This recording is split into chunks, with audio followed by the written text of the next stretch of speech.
नमस्कार and welcome to Bharat affairs.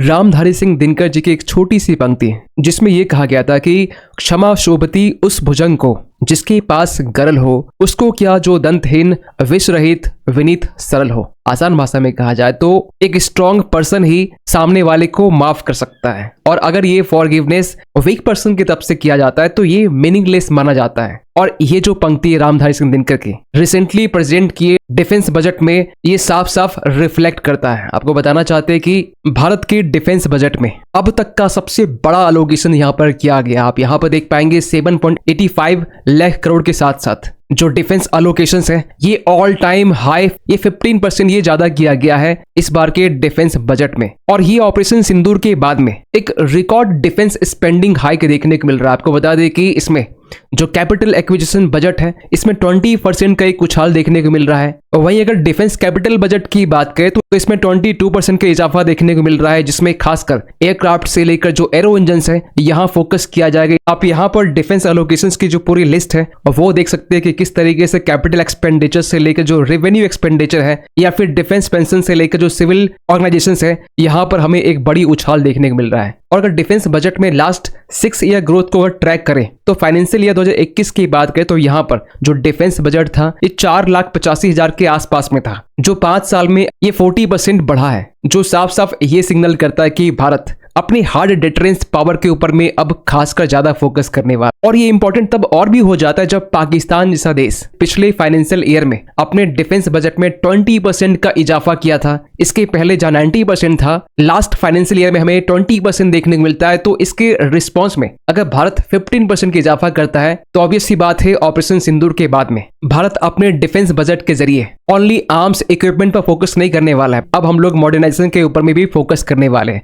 सो इन्हीं सब चीजों को लेकर हम लोग इस वीडियो में डिटेल से बात करने वाले, लेकिन बात करते हैं शुरुआत से। देखिए, हर साल की तरह इस साल भी फरवरी की पहली तारीख में भारत के फाइनेंस मिनिस्टर्स की तरफ से यूनियन बजट को प्रेजेंट किया जाता है, जिस पर आप मल्टीपल वीडियोस देख चुके होंगे। लेकिन इस वीडियो में हम लोग खासकर फोकस करने वाले डिफेंस बजट को लेकर, क्योंकि इस बार हमें 15% का स्पाइक देखने को मिल रहा है। जहां लास्ट फाइनेंशियल ईयर में ये 6.81 लाख करोड़ था, इसे अब बढ़ाकर 7.85 लाख करोड़ कर दिया गया है। आप यहां पर भी देख पाएंगे ग्राफ के जरिए 2021-22 के टाइम में ये 4.5 लाख करोड़ के आसपास में था, वही तो 2026-27 फाइनेंशियल ईयर में इसे 7.85 लाख करोड़ कर दिया गया है। और सबसे अच्छी बात यहां पर यह है कि डिफेंस बजट को लेकर जो हमारा टारगेट है कि भारत के जीडीपी का 2% तक हमें राइज करना है, हम लोग काफी नजदीक पहुंच चुके हैं। ये एक्चुअल में इस फाइनेंशियल ईयर में 1.9% है, तो करीब करीब आप इसे 2% मान सकते हैं। और इस बार के बजट को लेकर यह भी कहा जा रहा है कि हाईएस्ट नॉमिनल डिफेंस एलोकेशन है अब तक के इतिहास में,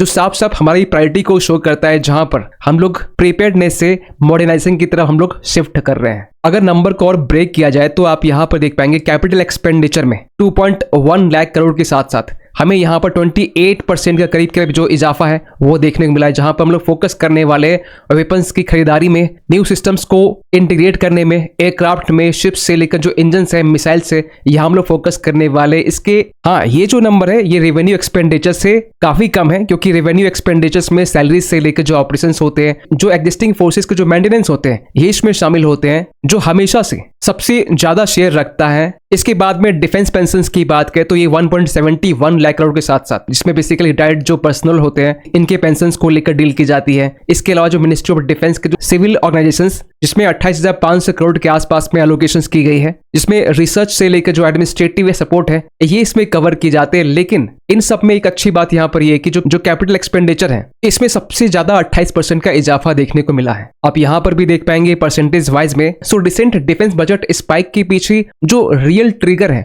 वो है ऑपरेशन सिंदूर। आपको पता होना चाहिए मई के टाइम में भारत पाकिस्तान के बीच में एक कॉन्फ्लिक्ट होता है, जब पाकिस्तान की तरफ से पहलगाम अटैक किया जाता है। और उस टाइम में भले ही भारत की तरफ से पाकिस्तान के काफी एयरबेस को हमने डिस्ट्रॉय किया, टेररिस्ट ठिकानों को हमने डिस्ट्रॉय किया, लेकिन हमें एक चीज रियलाइज हुआ कि हमारे पास में अब भी रियल कॉम्बैट को लेकर इश्यूज हैं। करेंटली हमारे पास में जो स्क्वाड्रन के जो नंबर है ये 29 के आसपास में, क्योंकि रिसेंटली MiG-21 को भी रिटायर कर दिया गया है। लेकिन एक्चुअली हमारे पास में जो स्ट्रेंथ है ये 42 के हैं। तो ऐसी सिचुएशन में हमारे पास जो कैपेबिलिटीज गैप है, शॉर्टेजेस से लेकर जो डिलेज है, ये भी हमें ऑपरेशन सिंदूर के टाइम में रियलाइज हुआ। रही बात डिफेंस क्रेडिबिलिटी की, तो इसे भी अब रीस्टोर्ड और एम्पलीफाइड करने की जरूरत है, क्योंकि डिप्लोमेसी तभी काम करती है जब हमारे पास में एक ओवरवेलमिंग फोर्स हो। क्योंकि पाकिस्तान लगातार अपने डिफेंस बजट में काम कर रहा है, डिफेंस बजट को बूस्ट कर रहा है, जहां पर लास्ट फाइनेंशियल ईयर में 20% का इजाफा देखने को मिला। आप इस इमेज में और भी अच्छे समझ सकते हैं कि पाकिस्तान किस तरीके से अपने डिफेंस बजट को बूस्ट कर रहा है। हाँ, ये अलग बात है कि हम लोग पाकिस्तान की तुलना में काफी आगे हैं,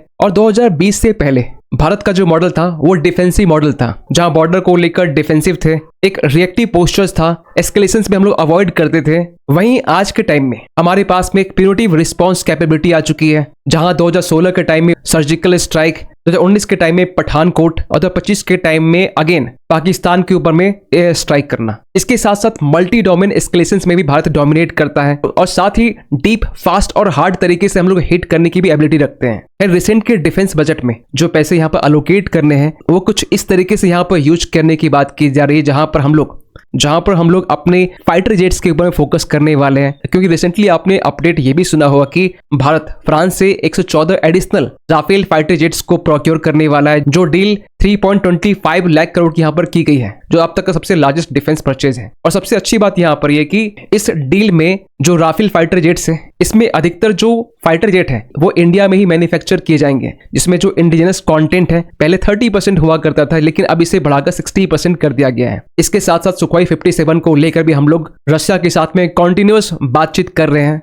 साथ ही साथ अगर LCA तेजस मार्क 1A की बात करें तो HAL के साथ में 180 तेजस फाइटर जेट को लेकर हम लोग एग्रीमेंट साइन कर चुके हैं। इसके अलावा मिसाइल सिस्टम्स, एयर डिफेंस को लेकर भी यहाँ चाहे सरफेस टू एयर मिसाइल्स की बात करें, ड्रोन्स की बात करें, क्रूज मिसाइल्स की बात करें, या BVR या बियॉन्ड विजुअल रेंज मिसाइल्स की बात करें, हम लोग इसे भी प्रोक्योर करने वाले, जो इस डिफेंस बजट के पाइपलाइन में शामिल है। वहीं एयरक्राफ्ट इंजन्स और एरोस्पेस की बात करें तो यहाँ पर भी जो कैपिटल आउटले रखा गया है ये 63,000 करोड़ से भी ज्यादा रखा गया है, जो बेसिकली यहाँ पर एयरक्राफ्ट से लेकर जो एरो इंजन्स है यहाँ पर हम लोग फोकस करने वाले, ताकि चाइना और पाकिस्तान इससे हम लोग काउंटर कर सकें। और सबसे अच्छी बात यहाँ पर ये है कि जो एयरक्राफ्ट पार्ट्स होते हैं, जो रॉ मटेरियल्स होते हैं, इनके ऊपर जो कस्टम्स ड्यूटी लगते हैं, इन्हें भी अब यहाँ पर कम कर दिया गया है, ताकि जो डोमेस्टिक एरोस्पेस सप्लाई है इन्हें यहाँ पर और बूस्ट मिल सके। और जो MRO है, मेंटेनेंस, रिपेयर, ओवरहॉल, इन्हें भी यहाँ पर एक बूस्ट मिल सकता है, जिसका बेसिकली इम्पैक्ट ये होगा कि हम लोग और भी इंडिजिनस एयरक्राफ्ट जो है वो हम लोग बिल्ड कर पाएंगे। रही बात नेवी और अंडर सी वॉरफेयर की,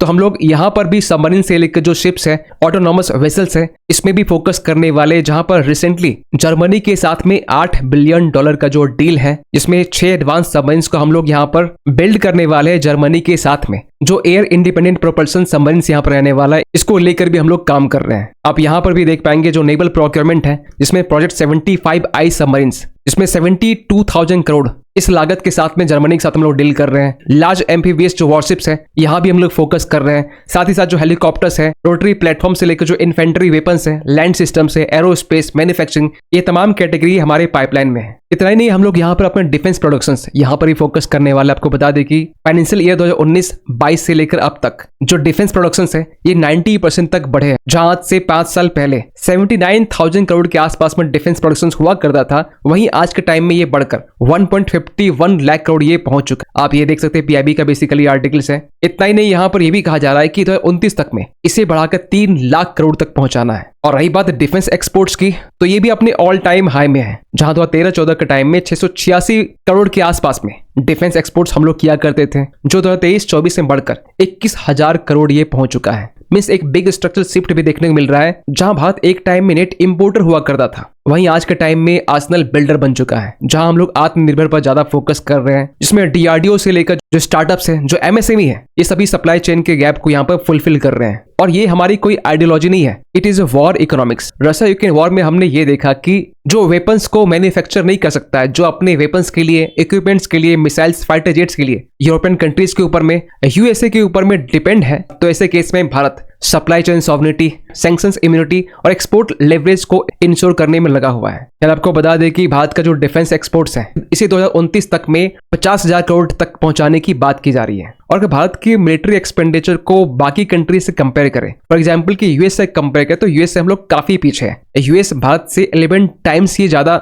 अपने डिफेंस में एक्सपेंड करता है, जहां पर रिसेंटली ट्रंप ने यह भी कहा था कि हम लोग अपने डिफेंस बजट को 1.5 ट्रिलियन तक करने वाले हैं, जो कि अपने आप में 50% का जंप है। वैसे आपको बता दें कि भारत से आगे जर्मनी है, रशिया है और चाइना है। भारत 5th पोजीशंस पर है। वहीं अगर एशिया में बात करें तो एशिया में आज के टाइम में 2020 से लेकर 2024 तक के बीच में सबसे ज्यादा जो स्पेंड कर रहा है वो है जापान। वैसे नंबर वाइज देखा जाए तो चाइना सबसे आगे में है। तो इस बार का जो डिफेंस बजट है वो पूरी दुनिया के लिए कहीं ना कहीं एक सिग्नल है जो ये कहना चाह रहा है कि India is no longer status quo power, जहां हम लोग इस बजट के जरिए पूरी दुनिया को ये बताना चाह रहे हैं कि India will respond asymmetrically, India will last tribals economically and India will shape regional security and not just react to it. और अगर क्वाड को लेकर बात करें जिसमें 4 देश शामिल है, भारत के साथ साथ जो यूएस है, जापान है, जो ऑस्ट्रेलिया है, जिसमें भारत जो है नेट सिक्योरिटी प्रोवाइडर का रोल प्ले करता है, वहीं पूरे इंडो पैसिफिक रीजन में और कहीं ना कहीं हम लोग पाकिस्तान, चाइना जैसे देश को ये भी सिग्नल दे रहे हैं कि अगर कोई भी कॉन्फ्लिक्ट होता है तो जो कॉस्ट ऑफ कॉन्फ्लिक्ट है ये नेक्स्ट टाइम मैसिव तरीके से ज्यादा रहने वाला है।